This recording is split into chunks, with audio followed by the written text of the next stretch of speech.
Okay, so cutting and getting lean and what not to do while you do that.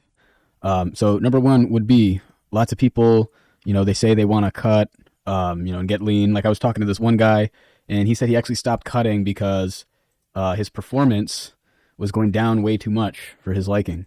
And he didn't like that his bench press was going down, so he just stopped. And mind you, this guy wasn't like super lean. He still had, a good amount of weight to cut, and he was still saying that his performance was going way down. Okay, so how do we avoid this? And how do we avoid muscle loss, which, as we're going to discuss later, isn't a huge issue? Okay, so number one is going to be don't do this thing where you're saying like, oh well, I'm gonna do keto, bro. I'm gonna do zero carb. We're not even gonna have any rice.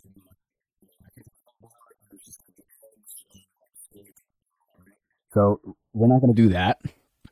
The reason being is because carbs are pretty much the most efficient energy source in your body to get energy right now. Okay, so when you're getting energy to go in for a lift, okay, that energy you have where you feel good and you feel strong is coming primarily from your carb intake. Okay. Now, that's not to say you can't feel energetic on keto. It's just a way more efficient way of doing it. Okay. So, a lot of times people go, oh, well, by set three of this or that thing, I have that crappy feeling. All right. Well, that crappy feeling is probably from, you being too focused on, oh, I need to get my protein in. I need to get my protein in. When in reality, protein is going to be important after the fact for recovery. And if you're way too focused on protein, you're just going to be completely probably sandbagging your carb intake, and you're going to have a hard time in the gym actually performing. So, this is the first reason why performance might go down. The second thing might be you you're just not thinking of your input. So, we often think, well, now that I'm dieting, a lot of things are out of my control.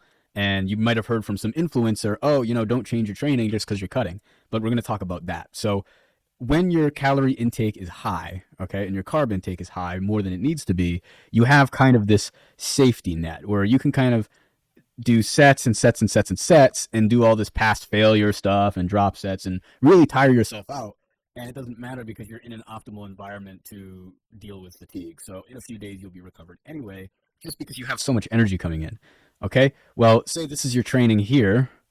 Now we reduce that food intake, and now all of a sudden your training's too much. Okay. So what's going to happen, and this is a really simple way of explaining it, but basically what's going to happen here is if you keep your training the same and you're not considering what you're doing for your input, you're just going to be accumulating way too much fatigue. And, I know fatigue is thrown around a lot, but we're using the actual definition of it, which is just the reduction of performance in a session that you would typically have. So this might be the regression that we're talking about, is just you're overtired. So you're performing a lot of sets, your rest times aren't cutting it anymore, and your days off, your amount of rest days, if you even take them, are not cutting it, as well as what program you're running, because you've decreased one of your variables, and now that's making your program way too much. So, of course, you're not going to be maintaining the muscle you want to maintain there. And also, number three is going to be not everything is going to be muscle loss, right? So, oftentimes there is an inevitable performance loss. Now, it shouldn't be a crazy amount. You shouldn't really be losing a ton of performance session to session. If you do, there's probably an issue with your training, like we previously talked about.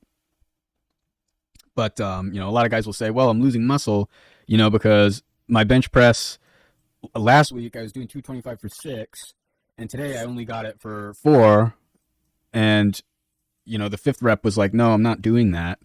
It's not going to come up. So I'm getting weaker and I'm losing chest muscle. Well, not quite.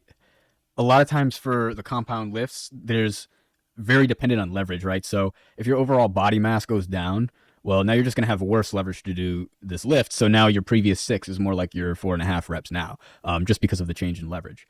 And also, again, like as we discussed, the lower food intake is just going to inhibit your performance. Like you might even match with your personal best on that first set.